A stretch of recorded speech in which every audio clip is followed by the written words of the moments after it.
All right, thanks everybody for tuning in to what we hope was the most anticipated episode of 2018, and we would like to apologize for making everybody wait until Turkey Month for the episode, but as we always say on this show, life happens. Sorry. It happens. But this episode, we are finally talking about Halloween from 2018, which by the time of us recording this, we have seen the movie together once, and then we've seen it separately at least once. I think I've seen it twice. I think you've only seen it twice. Yep, I saw it once with you and once with my son. And then number 3 is going to happen sometime this week. We've talked about this particular movie in, oh man, I would, if I had to guess without actually going back and looking, I would probably want to say probably 4 different episodes this year before the movie actually came out.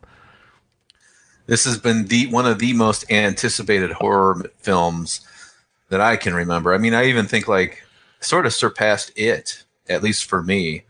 Because I remember when It was coming out, I was really looking forward to that one. This movie, man, I was every day I was scouting the internet for news about what's going on with the production, what's happening here, and oh my gosh, Nick Castle's back. Oh my goodness, Jamie Lee Curtis is back. John Carpenter agreed to do something, do the soundtrack. I mean, it was one thing after the other for a year. Yeah, it was crazy. There was definitely a lot of hype to it, and I'm sure we're going to touch on all of it over the next... I'm going to go ahead and throw this out here at 2 minutes. I'm going to say over the next hour. Or more. But when they were first announcing this movie and some of the hype that they were talking about with the original Halloween... or with the original, I don't know why I keep saying the original, with this sequel, it being a direct sequel to the original Halloween, that's what I was trying to say, that it was going to be the final showdown. And I will say, before we get too far into it, that I think Blumhouse really kind of misfired a little bit, because was it the week before or 2 weeks before the movie ever came out, and then they're all of a sudden even talking about a sequel. So I think that was a little bit of a misfire on Blumhouse's part.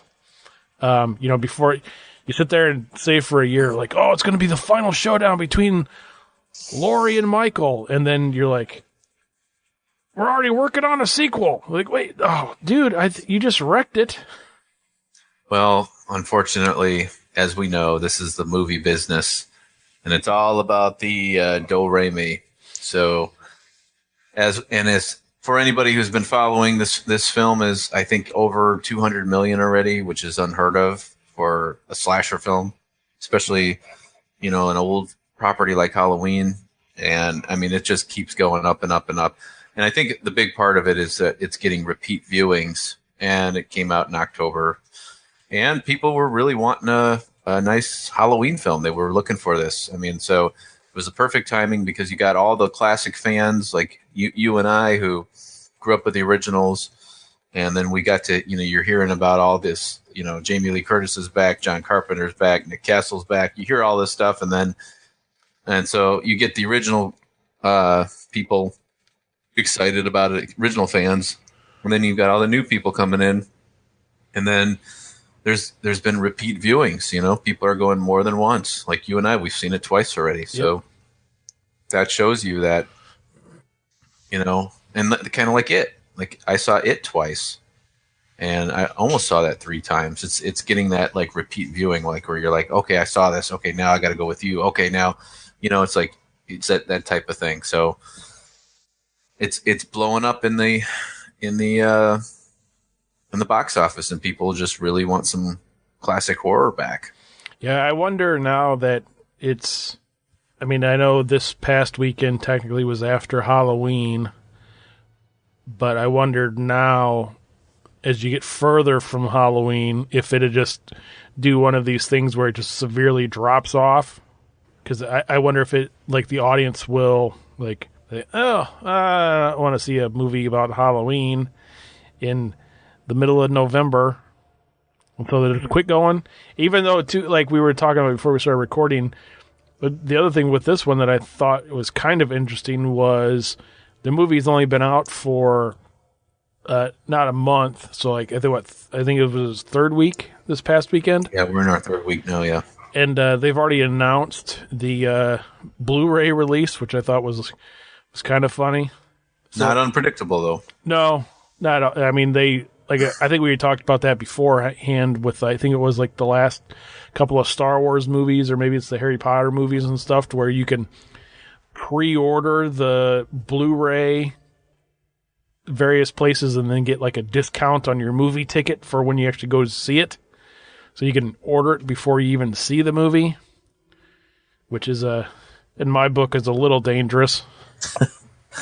Yeah. Especially nowadays. I mean, I saw on one of them, I think it was on the Best Buy site, where it was like the Steelbook and stuff, to where it's like the Ultra 4K edition, but it was like almost $40. I'm like, damn.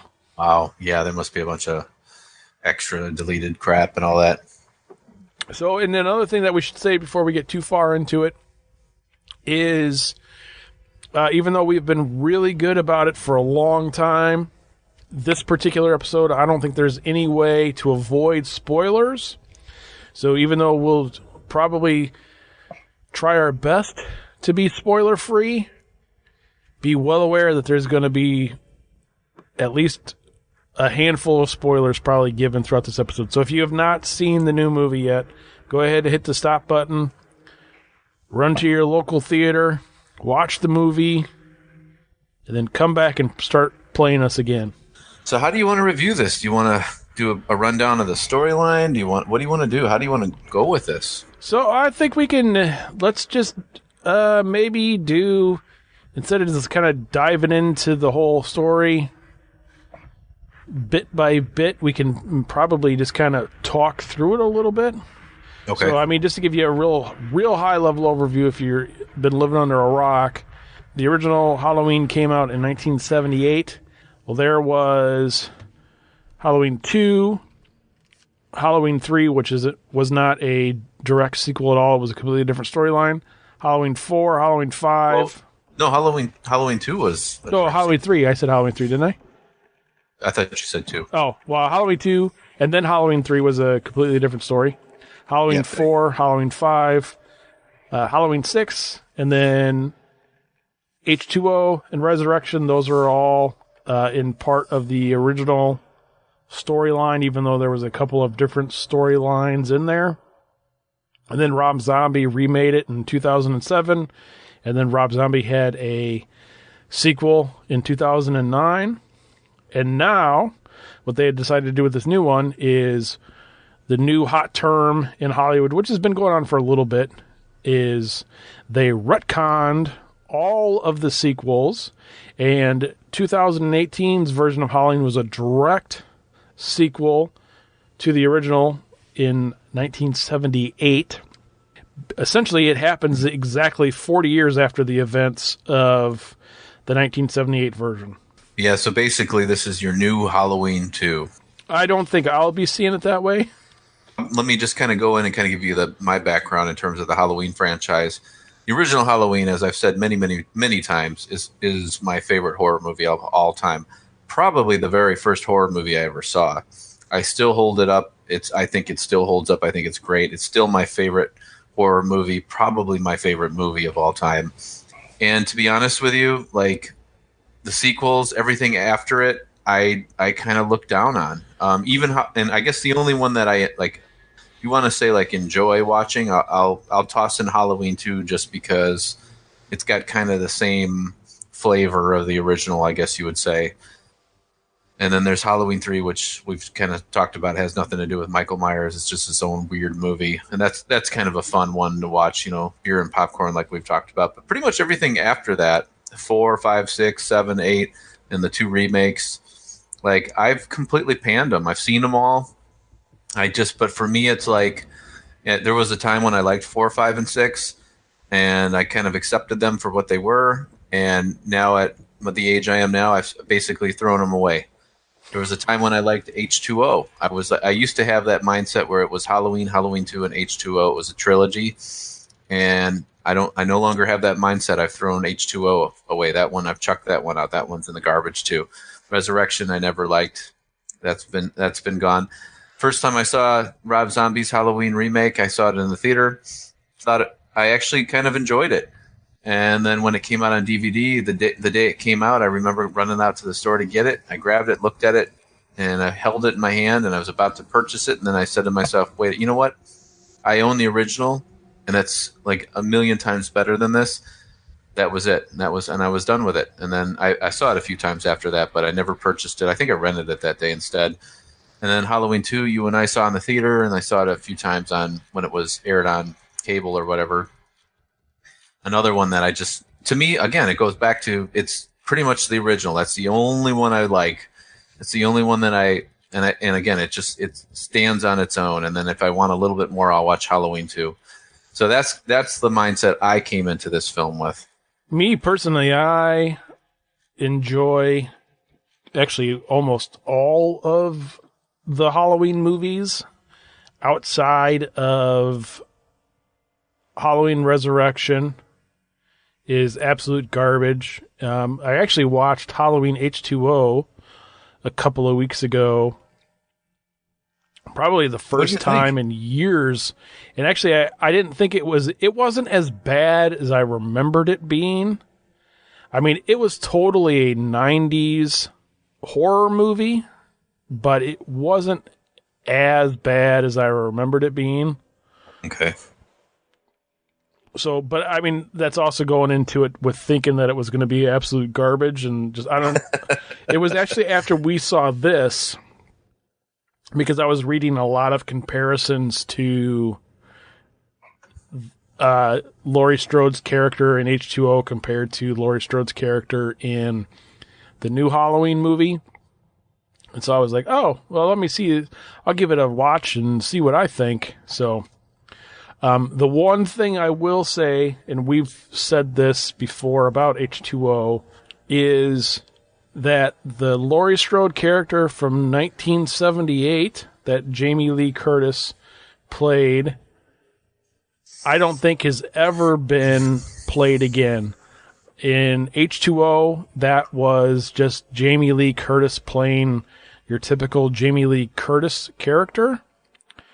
And honestly, in the new one, it's kind of the same thing, except for this time they put a long-haired wig on her. You think she was like the H2O Laurie? I wouldn't say she's necessarily like the H2O Laurie, even though I would say she's more similar to the H2O Laurie than she was to the 1978 Laurie. Yeah, I can kind of see what you're saying, and that's one of the things. It's kind of funny you bring that up because, we heard that there was going to be a new Halloween movie, and shortly after they shared that Jamie Lee Curtis was attached, and the first thing I thought when she was attached, I was like, "What the hell? Why is she in this movie again?" For one, as you know, all the Halloween fans know, she died in Resurrection. So it was like, so what are they doing with this? Where are we going? And it wasn't long before we realized that, oh yeah, okay, they're going to erase the sequels. To me, I was not. Now again, I just explained how much of a Halloween fan I'm of the original with her in it. I think she's great in the original. And again, Halloween is my favorite horror movie of all time. I even put it above Alfred Hitchcock's Psycho. And that's a great film too. But Halloween, the original, perfect movie. I mean, I can't. It's like one of those perfect horror movies in my opinion. When I heard that she was in it, it actually kind of like made me feel disappointed a little bit because I was like, yeah, I don't know if I really want to do that. I don't want to go back to an older Laurie. And then over time, as we learned, it came out pretty quick that she was going to be this prepper, and it actually seemed like the Laurie that they were going for was, as they've compared her a lot to Sarah Connor from the Terminator series. And, really, ultimately speaking, that's what we got. We got a, Sarah Connor, Laurie Strode, basically, which kind of like what you're saying, that really, like, when you watch the original Halloween, yeah, she went through trauma and all that, but it's kind of a leap to say that she would go and she'd become like this, prepping, gun-toting. So, I mean, that's quite a leap from this shy little, shy teenage girl. Like, I can't, to be honest with you, I don't know that I would go that route if I was to have written this film. right. And not to jump too far ahead into it, but this is one of the points I did want to touch on. So again, going back to the fact that they retconned all of the sequels. And so one of my major problems with this movie is, and this goes back to the production of the movie and the writing of the movie, is there was a lot of the stuff that they could have explained that they never did. And one of the things that they kind of sort of touched on was how messed up Laurie is now because of the events that happened in 1978. And the line in the movie was, well, by today's standards, that wasn't really that bad. And then instead of actually going in and explaining it at all, they were just like, oh, shut up, you're stupid. And then they moved on. And if you actually go back and you watch the original movie, all of this stuff does happen in Haddonfield on Halloween night. But really, Laurie walks across the street to the Wallace house. She finds Annie and Linda, and then she walks back over to the Doyle house, and then Michael gets into the house, and she deals with Michael for 5 minutes, 10 minutes, and then Dr. Loomis shoots him off of the balcony. So, I mean, while, sure, that's traumatic, but in my eyes, if you wanted to make Laurie to be this, like, psychotic person with this PTSD that she's been suffering from for the past 40 years, instead of retconning all of the sequels, retcon everything after part 2. And then if you would have had the extension of part 2 that was the same night, then okay, I could see how you're fucked up after dealing with all of that shit. And then you go to the hospital and then you have to deal with a ton more shit after that. That would mess you up. I agree with that. The only issue is the whole brother and sister angle, which, believe it or not, I don't know if you and I have ever talked about this. I've never been a fan of that. Even when I remember the first time I saw Halloween 2 and I was a little kid, and I remember thinking, oh, I don't, that was kind of a weird thing. And to be honest with you, because like when you watch the original film alone, and that's it, that's the only movie you like say there's no other movie. It's like he just kind of happens upon her, and there's no like motive behind it. He's just like, he kind of latches onto her because she's like the first person he sees, and like, I never liked that whole sister brother angle thing. I hated that. It just took away some of that, like the whole, and then at the subsequent sequels, it was always they like ran with it. And then it was like, oh, he's after all his family. Now he's after his niece. Oh, he's after his niece because there's like he's part of a cult, and then the cult, they have to kill their family. And it just explained it and explained it and explained it. And I was never a fan of that. And so that's my only gripe with Halloween. Well, I have other gripes for Halloween too, but my biggest gripe was that. So I did like the idea that they were stripping away that whole brother and sister angle, because I wanted him to be, Michael Myers, just to be this character that just, there was no reason for it. He just kind of did what he did because he's the boogeyman, like we've talked about. They could have maybe explained it, because that was the other thing too with the brother and sister thing. They kind of just brushed that off too, like, oh, aren't they brother and sister? Nope, yeah. They're not. Oh, okay. Yeah, and now this new movie, again, it goes back. It's cutting that away, which was cool. And when I heard that they were doing that, I was actually really excited about it. Another thing I was excited about was Nick Castle's triumphant return as the Shape.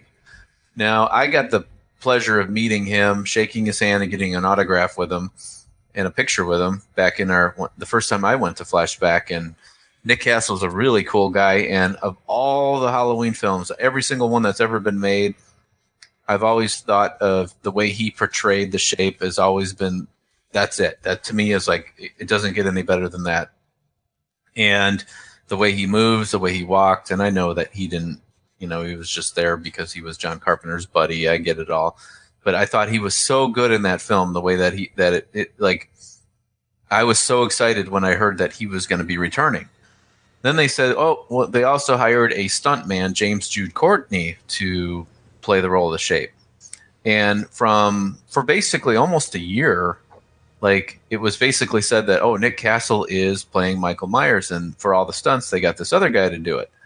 And then I don't remember when it was, but maybe 8-9 months into production, and it finally reversed, and we find out James Jude Courtney is actually playing the Shape, and Nick Castle is just going to be in one scene real quick just to say he was there.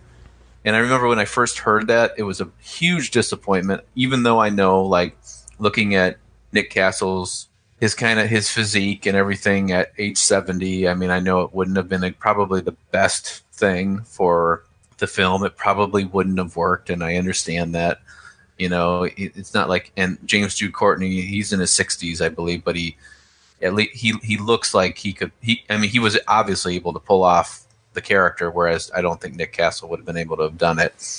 So that was a huge disappointment for me, because I was really kind of into that whole idea that Nick was back. He really that old?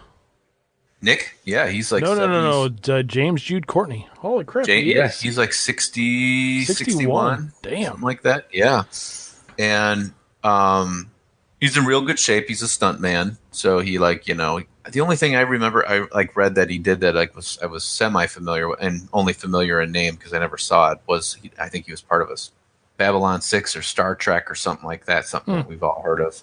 Oh, and I think he was part of Buffy the Vampire Slayer, the old TV show. Could be gotcha. Wrong. But hell, you would only been 30 back then, though. Yeah, exactly. But I will say, and I know, I know we're all over the place with this, but yeah, I was disappointed about Nick not resuming his role. But I will say James Jude Courtney was excellent as the Shape. I thought he did a great job. He walked and moved, and the way he did his thing, I probably, in my opinion, the best Shape since the original Nick Castle, maybe Dick Warlock. I don't know, from Halloween 2.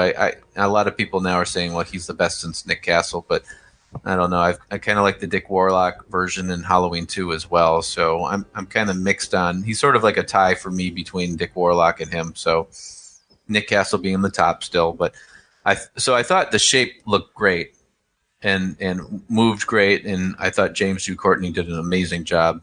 And I will say, and I want to get into this a little bit now, and I know we'll probably talk about it more later, but the mask was phenomenal. The mask was out of this world great, and the first time we saw the mask was with that original poster for the film. And all of us Halloween fans were like, well, what's he going to look like in this one? And as soon as I saw the first shot, and it was that poster where they showed the mask up close, I knew that I was happy with it. I was like, okay, this is going to work, I think, because it looked enough like that original Captain Kirk mask. And to me, Michael Myers is that Captain Kirk mask. If it looks anything away from that, different, then it's just not him. It'd be like Godzilla with blue skin or something. That's not Godzilla. Or Jason wearing a hockey mask with square holes. It's like, no, that would not work.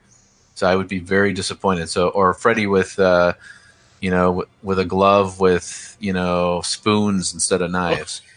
I mean, whatever. It's gotta look like him. You gotta give me that original look, or I'm done. And that's why 4, 5, 6, and now 7 and 8, and and the remakes. Well, the remakes are a different beast, but all the sequels, you didn't give me Michael Myers the way he was supposed to look. I would have at least said that they were, at this point in my life where I'm a kind of a purist with this stuff.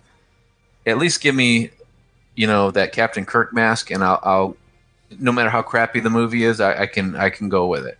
But they didn't do that in those sequels, so I've basically just crumpled them up and thrown them all away. And that's why Halloween 2 still stands as like, okay, I can accept that, because it actually is the original mask from the original movie. Very cool. But this mask, sculpted by Christopher Nelson and Justin Mabry of Trick or Treat Studios, by the way, which is pretty cool. It's so cool. They did a great job. I buy it. I do. It's like it's supposed to be the same mask from 40 years ago, which in reality it wouldn't have lasted even if it was in the DA's bag, unless he had it on, in some sort of like airproof, containment unit for 40 years. But it looks so, and the weathering looks so cool. I love it. I think that like Michael Myers actually looks like the way he's supposed to in my head. And for that reason alone, there's like I'm talking positive of this film. You get the monster right, you get the character right, and you could do some stupid things in a film, and I'll go with it for a while, because at least I get to see Michael Myers again. That brings me to my next point that I want to talk about, which is probably, I wouldn't say it's my biggest gripe with the movie, but it's up there. And that is the actual, not the mask itself, but the explanation of where the mask came from in the movie. So you have these two podcasters, not like actual journalists, and we're podcasters, and I listen to a bunch of podcasts. So it's not like you had these guys from CNN or, ABC News or something. No, you had two podcasters who supposedly went to the DA's office and was like, hey, we're going to see Michael Myers over at Smith's Grove. Can we take that mask with us to see if we can get a reaction out of him? And evidently the DA was like, sure, here you go. And, oh, don't worry about it. Just stuff it in your bag. That's fine. Yeah. Yeah. And the funny thing is, too, the reality about latex, and I know we've talked about this before I think we've talked about the actual real hero mask that was used in the original film still exists. And it's like basically drooped and deformed, and it's fallen apart. And the only reason it's still like presentable is because the guy who owns it has got it in like an airtight containment unit. The fact that mask would basically literally be, if it was sitting in the DA's office, it would probably be dust at this point. Unless again, and you wouldn't just stick it in your leather bag and say, hey, check out this mask. Right. And actually, it's funny because I have an original 1986 Don Post The Mask, which was the mask because they didn't have the rights to do Michael Myers, and nobody had the rights to it, and it was the only mask you could buy that looked kind of like the Michael Myers mask. I have that mask, and I got it in like '96, and I wore it all the time when I was in my like early 20s and every Halloween and all that, late teens and all that stuff, and and I didn't know anything about taking care of a mask, and it's got a lot of dry rot on it, and I can't wear it anymore. So basically what I did is I stuffed it with plastic bags, and I've got it in a garbage bag, and I never pull it out and let the air get to it. And then when I do, I look at it, and there's still some dry rotted areas, but it would, if I was to put it back on and start wearing it, like it would fall apart probably pretty quickly. Yeah, I mean, so that's the whole latex thing. Yeah, that part of the movie is kind of off, like, and again, like you said, like the DA, I don't think they would just hand over the mask and be like, hey, here, yeah, go ahead, take it. That's one of the things too that kind of, and that happens relatively early in the movie, so you're kind of like, really? But the whole podcaster thing actually reminded me of, there's a show on Netflix, and I forget what it's called, but they talked about I'm going to go just off the top of my head, like the Crosby Oh yeah, yep. Killers, and it was like these two, as a man and a woman, and I believe they were British, and they like go through about this legend in this town, and they like do this like documentary video, and I think he came from like an insane asylum, and like because they like go back and like they show like the old the building, and it's now abandoned and all of that. So every time I see those two in the new Halloween movie, that's kind of what I was thinking. I was like, oh, they're kind of going off of that thing. Yeah, well, I mean, I know there's some big time podcasts out there, but I don't think unless you were like, oh man, I don't even know who like who's a like a national known like Wolf Blitzer, if he was like, hey, can I get that mask? I still don't think the DA would be like, oh yeah, here you go. I don't think that would happen at all. And then basically, the story starts off with these podcasters. They go and they see Michael at Smith's Grove. And then this is another thing, just a continuity thing with the Halloween movies. And I don't know if actually Smith Grove has changed locations throughout some of the movies. But in the original Halloween, I believe they stated that it was 150 miles away. I think is what they said. Which would put it like right around like 3.5, 4 hours drive. Probably. And then, so then these guys are like, crap, we couldn't see Michael. Well, let's go to Laurie Strode's house in Haddonfield. And then they don't do a real good job with showing time-lapse in this, because then all of a sudden they're at Laurie's house. And you're like, wait, you just drive across town for that? Yeah, there's some inconsistencies with the location. Yeah, no, I get what you're saying with that.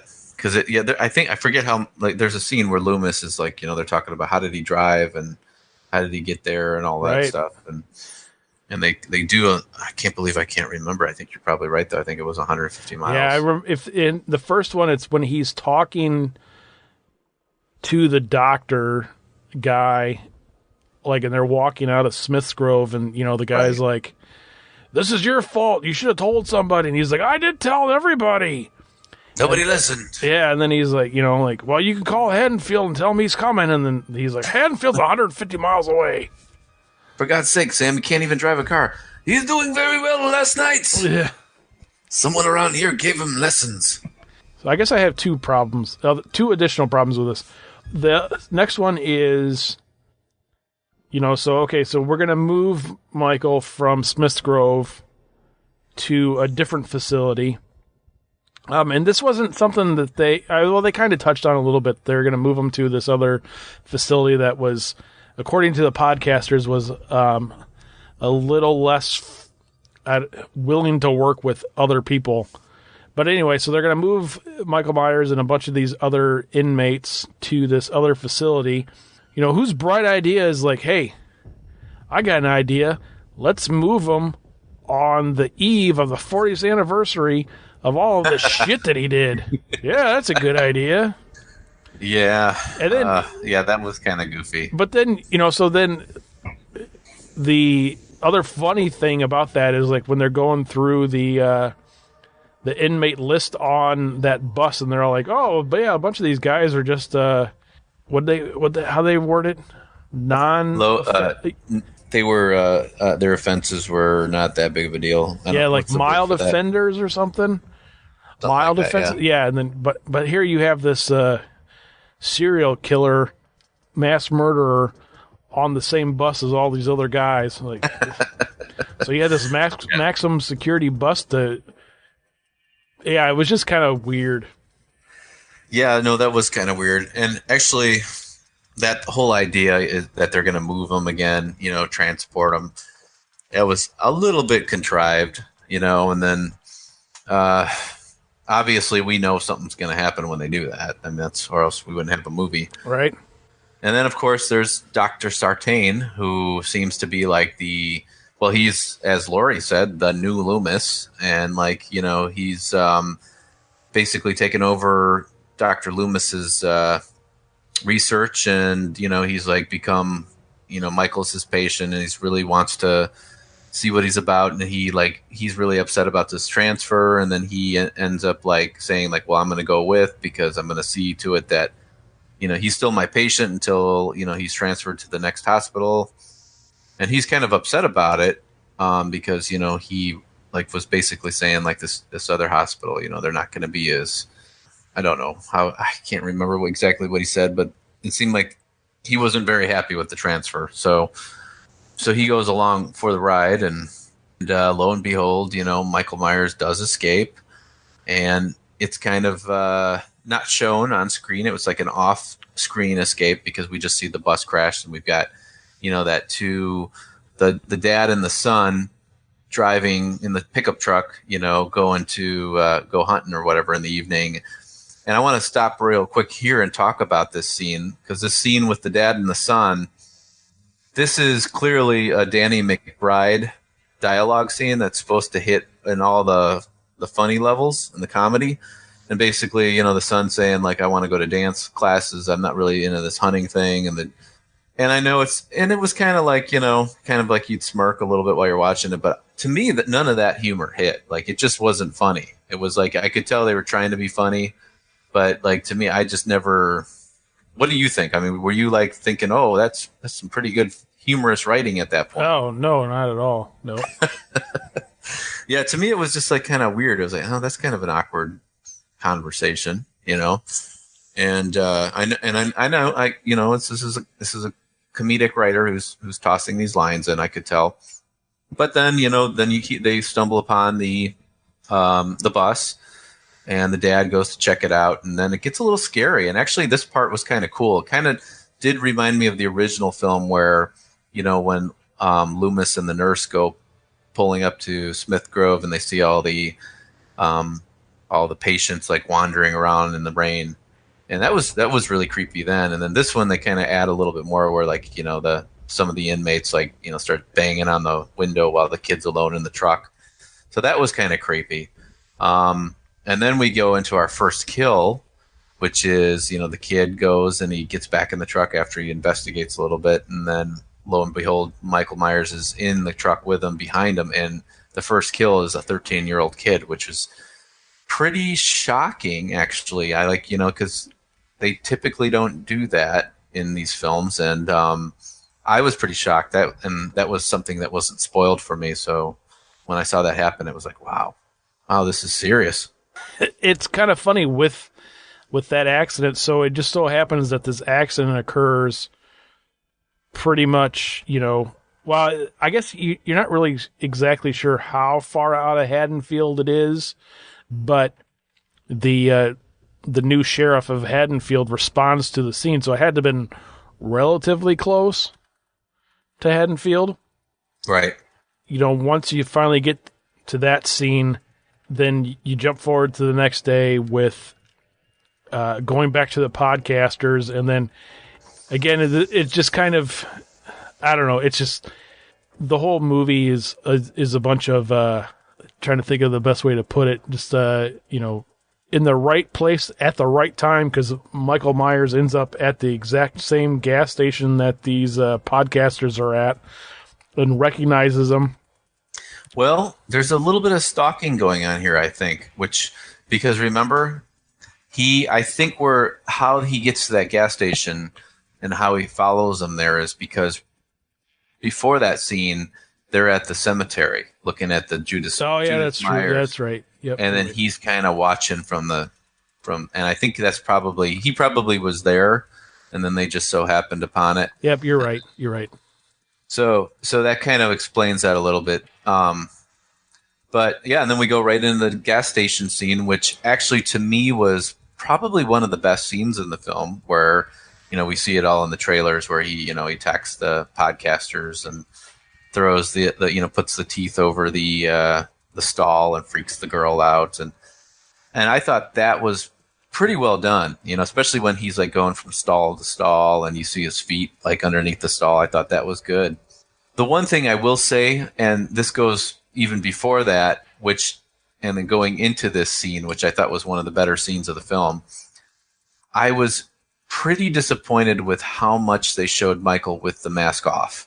Like, and we never see his face clearly, but they show all these, the back of his head, the side of his head, quick flashes of him, and all this. And I think that was a really bad artistic choice. I don't think they should have shown any of that. I think, just like the original, it should have always been if the mask was off, it should have been, or even like some scenes with the mask on, maybe even it should have been shot from the neck down. We should never have, and maybe a glimpse of that screwed up eye. That was kind of cool. I like that idea. but I don't think we should have ever seen the back of his head fully or the side of his head at all. You see him as just this kind of older guy without the mask on. I don't want to know that. I just really don't want to know what he looks like. And I know what James Jude Courtney looks like, and it's like, oh yeah, there's James Jude Courtney. I don't want to think of Michael Myers looking like him. I want to like not ever know. I just want to think of the mask when I think of him. So I was pretty disappointed with that. You don't want some 60-year-old bald bearded guy. Well, I don't screwed up eyeball. I just don't want to know what he looks like at all. I want my mind to pretend and figure that out. Like it should be like the mask and that's it. You know, it's like we really don't need to know anything else about what he looks like. Give me maybe a close up of the eye, or even the eye in the mask. But I was very disappointed with that artistic choice they made to show the side of the face and the back of the head and all that stuff. It just didn't. It was like, yeah, because then he just makes him like a regular guy. And although there's a creepiness to that, I get. I want to see. I just don't want to know any of that. I just want him to either. If he doesn't have the mask on, shoot it from the neck down. It takes a long time in this movie to actually kind of get to when stuff sort of starts to happen. And one of the things, the first time that I saw this movie that I kept thinking about was, okay, so they made all this hype about bringing Jamie Lee Curtis back. And, this is Laurie Strode 40 years later. And then we come to find out that not only is Laurie Strode going to be a character in this movie, but now she has a new daughter, again, with all the sequels being retconned, who is, roughly 40 years old. I would probably say like in her, mid to late 30s, because it was kind of weird because her husband looked like he was going to be turning 60 pretty soon. But then you have a granddaughter as well. Yep. Who is however old, senior or whatever. One of the things that I was taken away from this, comparing it to the original, was there really wasn't that much character development in the original. This one, they had all of these like main characters, and they weren't simple characters like they were in the original one. So you had Laurie and Linda and Annie in the original one, the three babysitters. Well, Linda wasn't a babysitter, but the babysitters, as they're commonly referred to as. And in this one, you had the Strode women, but they're trying to play off on all of this family drama, but they don't really go into it. And then you're not really sure who's supposed to be the lead person. And one of the things that I was feeling after seeing this is Laurie Strode was almost a supporting character in this instead of being like the lead person. But there, in my mind anyway, there really wasn't a lead final girl. I mean, I know all three of them survived, but... Oh, spoiler alert. But, Karen Strode in this movie, get rid of her, man. She added nothing to the story. I can't say that I've ever seen Judy Greer in any other movies that she's been in, but that was, I would have to say, one of the worst performances I have seen in years. I mean, it was just like reading off a cue card's bad. I mean, it was just like, Mom, why are you in my house? I had such a bad childhood. I mean, it was that bad. Yeah, I know a lot of people are giving her slack, and I didn't mind her acting so much. But however, I will agree completely. Her character and her husband should have never been in this film, in my opinion. The focus should have been on the granddaughter, and that is it. Maybe like a quick, don't forget to drop the keys off at the Myers house type parent scene, and that is right, it. Yeah. But there was no need for, especially the dad. Like, he was like the most useless character of this film. And one thing, I mean, like, his first line is basically like, "Oh my goodness, I got peanut butter on my penis," and it's like, what? And it's like, okay, Danny McBride line, another Danny McBride line here, and it's like that just did not work. And it's like, and so the dad, he should never have been in it, no matter what. The daughter, Laurie's daughter, that Judy Greer, whatever her name is, she shouldn't have been in my opinion, as well. The focus should have been on Allison, the granddaughter, and her life and her situation. We did not need like three generations of Strodes. Right. We just did not need that. That was silliness. But going into the granddaughter, I thought she was great. I mean, she, like, just even her facial expressions and you could tell that she just, every time like she and her grandmother were on the screen together, like you could see the sadness in her eyes. Like, I really, I understand grandma's really hurt, and I don't get it, but I like really sympathize with her. And like, I really liked that character. And I thought she could have been the star of this film easily. And they really underplayed it with her. Right. Yeah, that's the thing. Because, I mean, you kind of walk out of the theater thinking, like, oh, so Alison Strode, like, who is that? I don't even know who that is. Kind of a, you know what I mean? I mean, it's just, it's almost like they were trying to pack too much into it. Yes. Without expanding on it at all. It was totally. I mean, there was, and not only the Strode women were that way, so then the other character that is in this movie is Dr. Sartan. Oh, yeah. Who you're kind of fed that he's the new Loomis, but he's completely opposite than Dr. Loomis. And, then there's this giant twist, like, oh, he's, maybe he's behind some of this.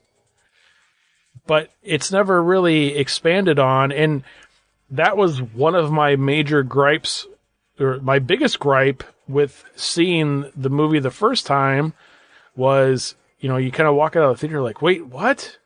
How did that, but how did, and then you start reading all this stuff online about these fan theories, like, oh, actually, Dr. Sartan was actually gonna, supposed to be behind a lot of this stuff. To where if they would have explained that, or even led on to it a little bit, because like one of the things is like the bus crash. So they didn't show the bus crash. In my opinion, what they could have done towards the end of the movie, and it didn't have to be all the way at the end, but when you actually come to find out that, oh, actually, Dr. Sartan doesn't care about anything. He just wants to, he's obsessed with Michael, is they could have done a quick 30-second montage and like did some flashback scenes and like showed how some of the stuff actually came to be, and like, oh, so he's the one who's behind this. The Dr. Sartain character is the most controversial character in this film by a long shot. Like, everybody, like when we find out that he may have been responsible for the bus crash, he ends up killing the main deputy. And then it gets even weirder where he like puts the Michael Myers mask on and then like drags Michael into the back seat of the car, and it's so goofy and so off and so weird that it just pulls you out of the film for a little bit. And I kind of like the idea of a side story, but the way it was executed here was terrible. Right. And like they could have done so much better with it. I like the idea of another guy taking over with Loomis's work and like really being obsessed with Michael and all that. That's great. That's great stuff. But yeah, and then like, a lot of people have talked about in a lot of the reviews, who didn't like this character. Basically, he's this weird scene where he's revealed to be this mad scientist, basically, and then he gets his head stomped on by Michael, and it's like, that's it, and then it's over. And it was really unnecessary. It really didn't need to be in the script, but it is what it is. And at first, when I was warned about this coming, like I had happened upon the spoiler, and so I knew that it was in the story, and then so it wasn't like a shock to me. And at first, I was just kind of like, whatever. And then over time, I've really processed and thought about it, and then I've grown to say, like, yeah, I wasn't a big fan of that idea. I think it was poorly executed. So the Dr. Sartain character really could have been a much better concept, but yeah, it was. At the end of the day, it was like whatever. One of the things that I had heard was that, I don't know if it ever got filmed this way or not, but that in some of the early concepts of the ending of the story was that even though they were saying like, oh, the final confrontation between Laurie and Michael, that they were always planning on sequels.